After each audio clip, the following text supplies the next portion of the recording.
Phil, welcome to the Fitness and Lifestyle Podcast, man. It is an absolute pleasure to have you on the show. Danny, my man, thank you so much for having me. It's a pleasure to be here. Man, I'm super pumped to be chatting with you today. And we obviously just quickly discussed then some of the points we'd like to touch on in today's episode. And it's funny, like it's only really been today when I've been thinking, when I do these podcasts, I typically no longer write down a bunch of different questions and shit like that. When I first started, I would be very structured in how I wanted the episode to go. And then now I'm at the point where I just have a conversation, talk about whatever comes up and keep it nice and free flowing. But throughout the day today, I've been thinking a lot about the things I wanted to talk about. And it's funny, it started to bring back a lot of memories from when I first started in the health and fitness industry, and not so much as a profession, but more so just when I kind of caught the bug and got hooked on training and really started to obsess about nutrition and training and I guess the whole aesthetic and bodybuilding side of things as well. And you know, you're up there with some of those guys who I was really kind of looking up to and taking inspiration from. So for me, it's going to be super interesting to talk to you today about where you got your inspiration and motivation from to get to that point as well. And I guess as well, the impact you feel like you may have had on people like myself. And let's be honest, like I'm sure we'll touch on this at some point, but a whole generation of people getting into the gym, like those days, you know, for me, I think it was back around maybe maybe between 2009 and 2010 was when I really started to get stuck into it. And it was those days then when it was starting to get super popular, and there was a bit of a buzz going around with younger people in the gym, and people started to see it as cool. So now that I've just spoken for about fucking 10 minutes, the first thing I wanted to ask you, bro, is how your whole journey started and where you found the inspiration to step into the gym and start your whole journey. Wow, this is going back a long way, man. So if I was to talk about, I guess, my journey and the first ever experience that I had within fitness or gym stuff would have been probably 2002. Okay. When I first started, I went to the gym then purely for social purposes. I was 19 in 2002. I was working at Macca's, and I grew up in Western Sydney, where it was a suburb called Auburn. It was heavily multicultural, mostly Lebos, Arabs, Asians, Wogs. But growing up in that area, I had lots of Wog mates, and I basically was working with some Lebo mates at Macca's, and they said, "Hey Phil, what are you doing, bro? Come to the gym with us and train. One of our mates is selling a membership really cheap, and come hang out with us." So I was like, "Yeah, cool." So they came, picked me up after work, and we'd go train. So that was like the first time I ever stepped foot in a gym, my first experience with weightlifting. And that membership that probably went for like a year or so, that was where I really, I didn't really know what I was doing, and I was just listening to what these guys were telling me. And it was basically, your cookie cutter arms, chest, The bro arms, chest, and then, the bro split. So, and that was where I kind of learned the basics. And that was my first ever. Leg days included in that bro split, or was it just the beach? Nah, not at all. Not at all. The leg day was just walking from the car park to the gym front door. That was it. Yeah. So that was my first experience. Hey? Leg day, 7 days a week. Yeah, exactly. So that was my first experience. And moving on from that, honestly, my reasons for training changed over the years. So I've been training since 2002. So that's like 19 years now. In that first just sorry to cut you off, but in that first year, was there like a moment a couple of months in where you started to see progress and you really did get the bug and start to find that almost get addicted to going, or did it take you a little bit longer? From my experience, No. I was heavily into playing sport. So aerobic fitness for me was what I always thrived off. I was naturally skinny, could run all day. So the first month or two, I actually just hated the gym, but it got to about 2 or 3 months in where there was just this moment where I started to see progress, started to feel a lot more confident, started to see changes in my body. And it was just all of a sudden I was hooked. So was that similar for you, or did it take a while? No, man, it took a while for me. So this first instance of going to the gym, this first year, with my Lebo mates, I don't remember ever getting bitten by the bug. I literally, like I said, I would just go because the boys would just call me up and be like, "Hey, we're outside, come to the gym." I'd go, didn't really have an understanding of what I was doing. I knew that I was really sore the next day. Yeah. And I didn't understand what I was doing. I didn't know what that was. And probably for that whole year, I only went for social purposes, because when that membership ended and I stopped hanging out with these mates or whatever at the time, I stopped going to the gym for like maybe a year, 2 years. Okay. Because it was literally, the bug didn't bite me at that point. So I was like, okay, membership's ended. The boys don't go anymore to this gym. I don't really see the point in like, refreshing my membership. So it didn't bite straight away, to be honest with you. And was the people you're hanging out with post that first year, were they not the type of people that were heading to the gym? Was it a product of your environment type of situation? Yeah. Or? Yeah. Yeah. So my mates from high school, because I was still only a few years out from high school at that point, they weren't into the gym at all. At all. They were into playing video games, playing basketball, hanging out, going clubbing, but not gym. So, when my bros from Macca's stopped training and stopped going, it kind of stopped for me as well for that, temporarily for that period. And what was early days? What was, I guess, your first like serious goal in the gym? Like, was it to build? Yes. Was it always about the aesthetics right from the start, or was it more of a health reason? Or to be honest with you, it was the health reason. So not long after that first, year with the gym, I did stop for like a year or two.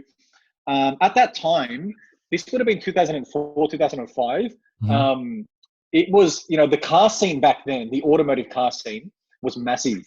Fast and Furious was like the latest shit. The car scene within Sydney was huge, the modified car scene. And I've always been a creative, so I loved cars. So at that time, airbrushing murals on cars was like a huge thing. If you look back at the old cars back then, they had lots of paintings airbrushed on them. I got into that. So I started airbrushing cars in my backyard for money. And during this period, I had zero concern for my health. To me, food was just something to put in my stomach when I was hungry. I would eat noodles, Macca's. I was a smoker, so I would wake up in the morning and have 2 cigarettes and a coffee, followed by Macca's breakfast, and then go and paint cars in the backyard. And that was kind of like my lifestyle for a while. Yeah. And I got really, really unhealthy to the point where I was skinny fat. So I had this big fat belly, skinny arms and legs. Macca's, because I worked there on the side and I just loved it. And basically I got to the point where I was really unhealthy, and I started getting these like chest flutters, and they would come and they weren't really painful, but I would stop and be like, oh, wow, that's weird. So this would happen every now and again. Yeah. However, there was this one time when I got these chest flutters, smoking a cigarette, walking down the street, and it was actually quite painful. And I kind of doubled over, and someone walked past me and was like, oh, are you okay? And I was like, oh, yeah, I'm all right. But at that point, I was like, all right, this is not good, because, my father had passed away from a heart attack when I was 5. Okay. And that was already stuck in my mind. And now I had these painful chest flutters. I was like, man, I need to get doctors, I need to get this checked out. Yeah. Went to the doctors, and he basically said to me, you're really unhealthy. He did blood tests and stuff. And he said, your liver's not functioning properly. Your triglycerides or whatever, you're really high. Your cholesterol's high. And I was 21. And he goes, you need to start looking after yourself. So that really was like a click aha moment for me. So to answer your question, the first kind of like thing for me that hooked me into fitness was I need to get healthy. My dad died. These things, when I was 5, my dad died, and that really stuck with me. These things, these types of traumas that you go through, they stick in your mind. And to me, I was like, I need to get healthy, because I don't want to be the kind of guy that dies when my son's 5. Yeah. I need to stay healthy. I need to live long. Yeah. And if that means I need to start eating properly, stop the smoking, let's do it. You know what I mean? So that was kind of like my first, okay, this is like the bug's bitten now. So when fast forward down the track a little bit, once the bug had bitten and you were at the point where training started to become a habit, I assume nutrition started to become a bit more of a priority for you as well. Things like supplementation started to come into play. At that point in time, was, going to the gym, was it a popular thing to do, or was it still, you felt like you were kind of, wasn't the ordinary thing? Like, I mean, when I started, I feel as though I was at the stage where it was just becoming super popular. Like a lot of young guys in particular were going to the gym really just because they wanted to look a certain way. And it started to become, like I said, popular. So for you, was it Was it popular back then, or was it still something that you just really enjoyed and you started to hang around others that also found that same passion? To answer your question, it wasn't, I mean, nowhere near as popular as it is now. Hmm. This was 2005 we're talking about, 2004, 2005. The internet's obviously around by then, but there's no such thing as Facebook. Yeah. There's no such thing as social media, Instagram, forget it, YouTube, what? There Yeah. was like, I think there was like MySpace, Yeah. Okay. but there was no like, the only online hub to get information about bodybuilding was bodybuilding.com. Yeah. Other than that, it was the old school fitness mags, muscle mags, bodybuilding mags. That's where I kind of got all my information from, which was, as you can imagine, quite conflicting because, that's the thing about the fitness industry back then and now is that there's so much shit flying around. You don't know what to believe. Yeah. So, to answer your question, fitness wasn't as popular back then. No way. It wasn't some huge thing. There was no social media to glorify it. And also, I was the only one in my group of friends at that point that trained. Okay. So I got some of them like kind of influenced to come with me. Mm-hmm. But for the most part, it was a solo journey. It was a solo journey for me. I want to just super quickly, we won't spend too much time on it, but if anyone who's listening who knows who you are, and for those that don't, I'll obviously have the social media links and everything in the show notes. But the OG aesthetics crew, as I said at the start of the episode, that was a massive inspiration for me, and particularly once I started, not so much when I first started, but after I caught the bug and all of a sudden, I was on the sites like you mentioned, bodybuilding.com all the time, reading all the magazines, trying to go through all the YouTube videos and stuff like that. That was a big inspiration for me. And before the gym, I'd be watching these videos, and then I'd go in there absolutely G'd up and take my 2 scoops of jacked and smash my session. At the time when you guys were really, really popular, and this is I guess the beginning of social media. Did you know that you were like starting to create a bit of a movement? Did you know that the influence or the impact you were having on people outside of just your close friends group? There was a lot about that whole kind of era for me that I saw, and there was a lot of it that I didn't understand. Now, when I say that, I mean, like, I knew that we were getting popular, and we were inspiring a lot of younger guys. Was it, when you say you're getting popular, was it through YouTube, Facebook, in particular? Where did you feel like you're getting the traction? Facebook.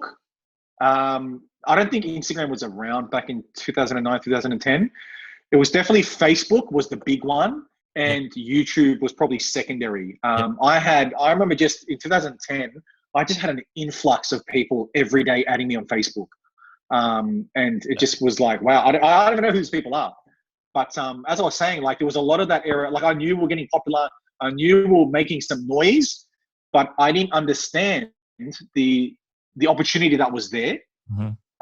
I didn't understand where I could have taken it, and I could have grown that. And I feel like that whole popularity that was thrown upon me, I just wasn't ready for it at the time. I wasn't business savvy. I didn't know what it meant to inspire people. I didn't know how good it felt to inspire people. All I knew was I was living my best life, taking shredded selfies, hanging out with the boys, going to parties. And I was just enjoying it, but not thinking about, okay, what do I do with this? You know what I mean? Yeah. I think it'd be, considering, like I said, it was a big inspiration for me. It'd be rude not to touch on Ziz. Like, when did you guys meet? What type of impact did he have on you? And how crazy do you think it is looking back now? How much of an impact he's probably had on millions of people? Yeah. How we met basically was not long before I met him, I actually came out of the rough end on a breakup. So I was pretty wrecked. Yeah. I wasn't in shape because when I was with this chick, she was everything. And I didn't go to the gym because I want to go see her, and I wasn't taking care of my nutrition and whatnot. So I kind of fell out of shape. So when we broke up, I was heartbroken for a while, but then something clicked and I was like, you know what, man, I'm going to get in the best shape I've ever been. I'm going to get totally ripped. And that's going to make me feel good about myself. So I got in amazing shape, started going through this whole lifestyle, basically living the aesthetic lifestyle without even knowing it. just wanting to look amazing, dating girls and getting out there again, feeling good about myself, self-love, whatever they call it. So I was seeing this girl and, we went to the beach. It was summer 2009 or 2010. And I was like the leanest I'd ever been in my life. And I was with this chick. I was seeing her. She, I think she was buying festival tickets or something off Sayed, Ziz's brother. Yeah. And, I knew of these guys, but I hadn't met him. Yeah. And she was like, I got to go buy these tickets off this guy. Can you drive me to his place? I was like, yeah, okay, sure. I go, where is it? She goes, Carlingford. And I was like, that was like around the corner from where I lived. I was like, yeah, it's not that far. Let's go. Took her. And then, these two guys came out and I was like, hey, yeah, I've seen you guys before. The girl kind of like got pushed to the side and we were just talking about bodybuilding. Yeah. And because I rocked up with just a singlet on and they were like, oh my God, yeah, what's going on? Muscles. Let's take some photos, bro. Let's go train one day. The whole bro connection was just there from the get-go. So that's how we met. As far as, the lifestyle that we lived, it was basically the sex, drugs, and rock and roll era of my life. So that's pretty self-explanatory. Lots of parties, lots of hanging out, lots of, I was single at the time, so I was dating around, having fun, no strings attached, that kind of stuff. And we're just living our best lives. As far as the impact that I feel like he left, like, man, like, how do you even explain? I feel like a lot of the content that he created back then has become evergreen because what happens is back in 2010, 11, 12, whatever, he created all this content and put this content out there and inspired a whole generation of young dudes to just get in shape, look amazing for whatever reason. Fast forward now, it's almost been 10 years. It's actually going to be 10 years next month that he's gone. And I mean, is this not the best way to describe a legacy? Because it's 10 years later and there's now a new generation of young guys that were basically 5 when he died that have come in, found his content online and become the next generation that are inspired. And they're talking, his lingo, they're dancing the way he dances and they're inspired by him. And it's like, wow, that's a legacy because he's creating content where multiple generations are now going through and like they're being inspired by him. Like, wow. It's crazy. You know what I mean? Wow. Yeah. That's the best way to explain it. Well, we won't spend too much longer on this, but, he obviously had like a larger than life personality on, through the content that he would post. Was that the type of person he was off camera as well? No, not, I mean, it's like he was naturally charismatic. He was like a magnet. Wherever he was, people just want to be around him. I mean, and people say this all the time. He was the glue to our group. Once he passed away, we kind of just like went in our own directions. Yep. But for people to think that how he is in his videos is how he is in real life, like that's, there's so many different sides to people and he's no different. He was a very deep person. He had different sides that obviously he wouldn't show all these sides on the camera. Yeah. So, I mean, in short, like, no way. Like, there was that side of him where he was like, look, he was raised in Australia, and we have the Aussie larrikin kind of personality, and go out with your mates and have a fun time and act a bit of a fool and have a laugh. Yeah. That was a lot of the side that he showed on camera. But obviously, behind the scenes, he did have the deeper side. He was able to connect with people. He was amazing at communicating with people, inspiring people. And like I said, he was extremely charismatic. He was very loving, very, very sharing, very easy to get along with. He was one of those people that, whether you're a rich person from North Sydney or a ghetto person from Campbelltown, he could sit down and have a conversation with you and connect with you. That was an amazing ability that he had. So, yeah, answer your question, it definitely, what you saw on camera wasn't all him. It was the larrikin side of him. Incredible, man. Now, I wanted to quickly touch on, I guess, so that the impact that era and I guess a lot of that content, and as you said, to this day, that type of content is now, it's very mainstream. It's continued to move along as we've gotten older and as these other guys have started to come through. Do you think that there's any form of negative impact that it's had in terms of guys who have never spent, like, say, 5 to 10 years in the gym building your foundation and doing all the fundamentals to build their physique to, you know, like elephant in the room, to eventually, you know, maybe jump on performance enhancing drugs, to start taking gear because they want to fast track their results and look like these guys that they're watching the content of. Do you think that Definitely. do you think there's been some form of negative, I guess, impact because of that? Of course. And it's one of those things, right, Danny, because it's a double-edged sword. You want to teach people the right thing, but at the same time, you want to be honest. And this is the big circle jerk fucking loop that's stuck in the fitness industry, right? Because there's honesty, and then there's teaching the people, you know, teaching younger people the right thing to do. So where do you fall? Because whether it's Ziz or anybody else in the fitness industry, you know, performance enhancing and steroids within the fitness industry is a fucking, it's like, it's an elephant in the room, but it's just, how do you explain? It's there. It's just there. And it's Santa Claus.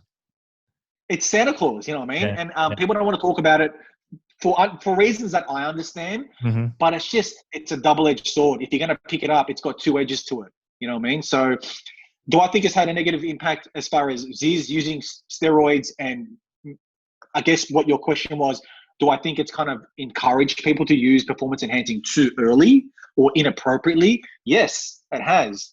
But the other side of that is also outweighed. There's a positive.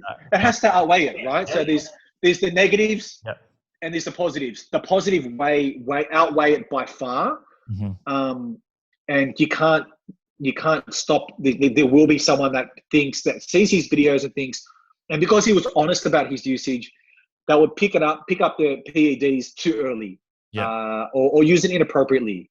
So it applies to Ziz, but then it also applies to every other fitness industry kind of profile that uses. 100%. You know what I mean? Something that really kind of grinds my gears is particularly those that are, you know, for someone like you and I, it's like fucking night and day. It's very obvious for who is using and who isn't. But, you know, those that are using and maybe selling the dream of looking the way they do by following their program or buying their app, when these young guys have no idea that they're using, or girls have no idea that they're using, that frustrates me so much. But do you think that these days, now that I guess there is more evidence-based, I guess, personalities out there and people that are pushing science-backed and evidence-based nutrition and training principles out there, and I guess it's probably a few more people are a bit more open about it. Do you think now that the younger guys coming, or younger guys and girls coming through, that there is as many people jumping on the gear too early, or do you think that's improved or gotten worse? It's hard to say because I don't have the data in front of me. I can only be anecdotal from my point of view. But I do agree with you that it does rub me the wrong way if I let it, that there are enhanced coaches out there that are not telling people that they're enhanced, but they're selling programs and kind of giving the false hope, hope that they can achieve what they have, just follow my program and buy my stuff. Yeah. And it grinds my gears, like I said, if I let it, but I just don't want to let it. Yeah. It is what it is. What can you do? I mean, I don't want to. One of the reasons why I kind of didn't, I kind of unsure of whether I want to go down this whole coaching route, is because now I'm up against guys that are enhanced and they look better than me. They look better than me for most part of the year than me, because I have my down times where, I'm like not as lean as I want to be. And then because of that, they're more marketable year round. Yeah. And they're going to get a better following because they've got more impressive photos. Their content looks better because they're always shredded. Like, I can't compete with that. And I don't want to compete with that because I feel like I'm swimming upstream. So as far as, do I think more people are using PEDs and doing stuff? I don't have the data, but I'm going to say I think so. I think so, because nowadays more than ever, and I think it's just going to keep progressing, people are social media it's all about what you look like and what you present yourself as. Yeah. So people are so hooked on that. It's to the point where something like, for example, breast implants, back in the 90s, having breast implants, like it was like a big deal. Oh my God, you know that girl? She's got her tits done. Whoa. Oh my God, Pamela Anderson's got fake boobs. It was huge. It was like 1 in a million. Now, fucking every second girl has a boob job and it's normal. It's normal. And now lip fillers and facial aesthetic injections are becoming normal to the point where, of course, steroids are the lip fillers, but for guys. So I feel like it's being normalized a lot. So I feel like it is growing. Yeah, I reckon there's two sides. One side is the fact that there is more information out there and there is more reliable sources. But then the other side is, as you've just mentioned, everyone knows now that, like, you know, the guys and the girls that are doing super well, that have the huge followings, that have the ridiculous content, most likely, or majority of them are using PEDs. So, you know, if you're someone that's coming up and you want to follow in those footsteps, it's a pretty simple solution, isn't it? If in some people's eyes, which is unfortunate. How has your training changed over the years, or has it at all, in terms of, you know, obviously right at the start, everyone's training, majority of people anyway, training is absolute dog shit until they figure out how to train properly. But even from the days where you're in, you know, peak shape, and that was really kind of like you were living that life, compared to now, has it changed much? Yeah, totally, man. It's changed so much. So let's just talk about the aesthetic lifestyle period. That was like typical bro diet. So chicken, broccoli, zero carbs, shitloads of cardio, and it was just unsustainable. Yeah. And then, man, I like to think that I've come a long way since then, because since then it has become not chicken and broccoli. It's evidence based. Macro calorie counting is important to me. Sustainability is important to me. And that follows through with my physique, where I would like to keep my physique at a point where it's sustainable. I can still enjoy life. Yeah, I'm not 7% body fat. I don't have to do hours of cardio every day. Is that within reach? Probably within 6 to 8 weeks, but I'm happy and I'm comfortable and I can sustain where I am now. Sustainability is a big thing for me. Yeah. So it's definitely changed, come a long way. If I knew back then what I knew now, I probably, you know, would have done things a lot different back then. Where does someone like yourself find inspiration or motivation? Is it all internal? Is it all within? Like, you know what your goals are, you know your purpose. You wake up, you don't need anyone or any external factors to push you along, or is there still certain things that you look to, or certain people that you look to for inspiration to continue to push forward? Yeah, man. So for me, most of my inspiration comes from within. I feel like your own motivation is a muscle, just like every other muscle you have. And once you train it long enough and teach it long enough, it just becomes stronger, and that just becomes second nature.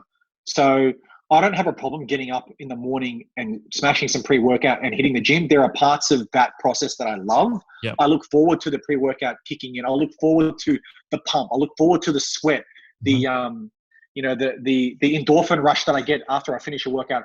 I love those things. There's nothing about that I see as a chore. Yep. So I don't need motivation to do that stuff. I know that some people do. But for me, it's second nature. Like, I would feel weird if I got up and slept in and didn't go to the gym. I feel like I would have missed something. I feel like I'm not setting my day up right. But as far as, you know, for the most, you know, on the daily basis, that's how it is. But if there's times when for some reason I need that extra push, I love listening to stuff like Greg Plitt, Les Brown, Tony Robbins, some Kerwin Ray, motivational type stuff like that is what really, another one is Eric Thomas is another good one. Yeah. Guys like that really, man, like they amp me up. Like on the days that, the gym, I'm there and I'm doing the motions.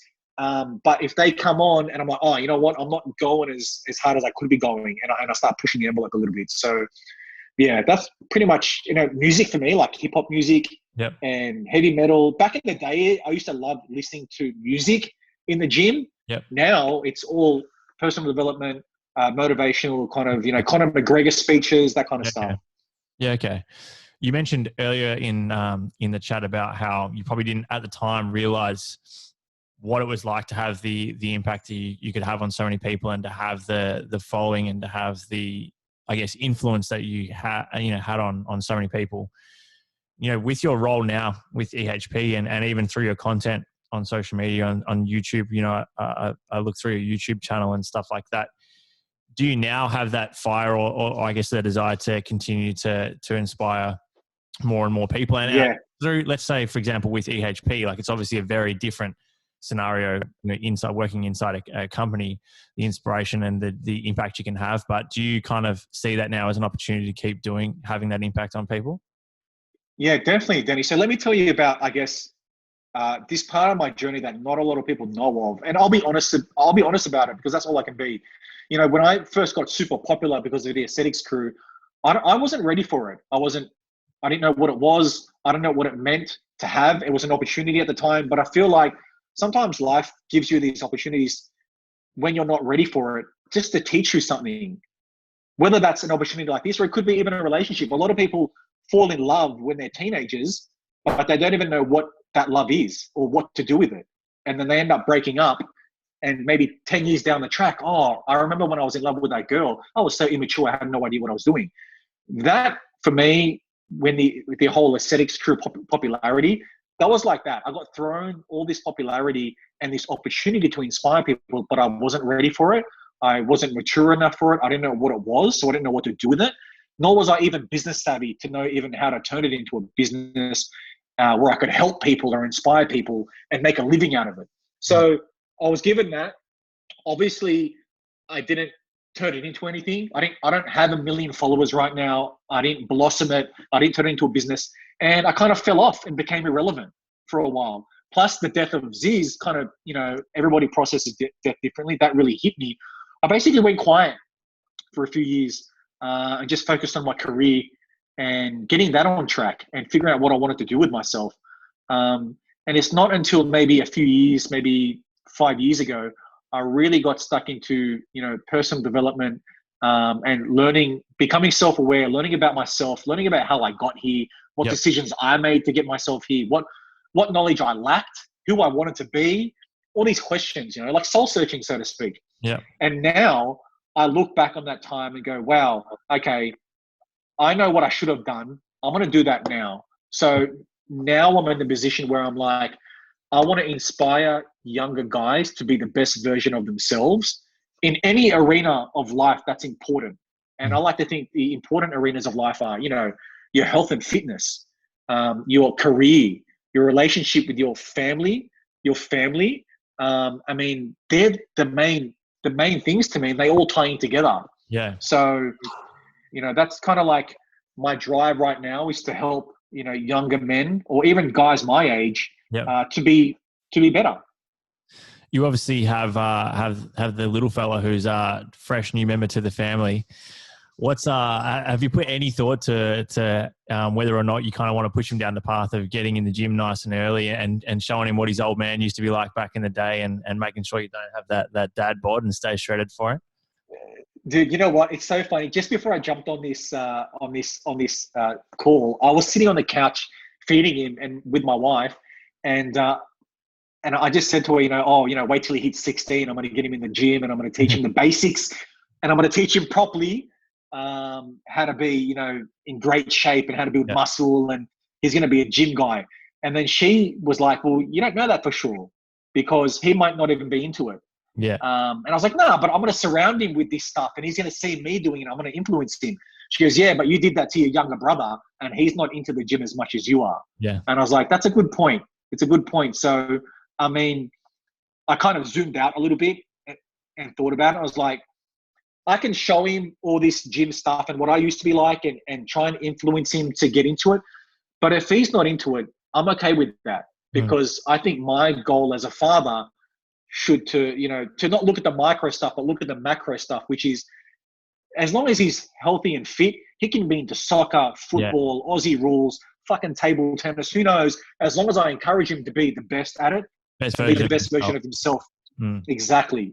So it must be that's what's important to me. I mean, like, we've obviously touched on how you had the influence on many people, which a lot of them you didn't know and you'll probably never meet and you'll never know, but knowing that you can now in a completely different situation, like have such a big impact on someone must be a pretty awesome feeling.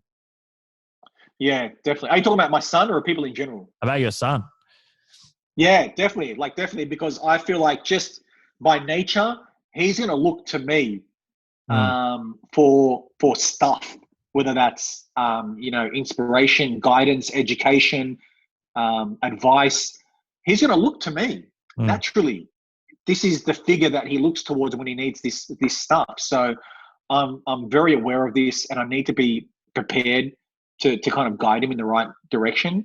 And it's going to be a journey. It's going to be a learning process. You want to teach him. I mean, just naturally, now that I'm a father, just my instinct is to shield him and protect him from stuff yeah, because you don't want him to go through pain. But at the same time, he has to experience to learn. the Yeah, pains exactly. So it's like, oh, okay, now I have so yeah. much respect for parents because it's that part of you that naturally wants to protect them, but at the same time you want to teach them, and they're only going to learn through pain and these experiences. So it's going to be fun. Surely slipping 5 grams of creatine and a scoop of Oxyway into his milk each day. Just a little bit. That will help. So won't hurt.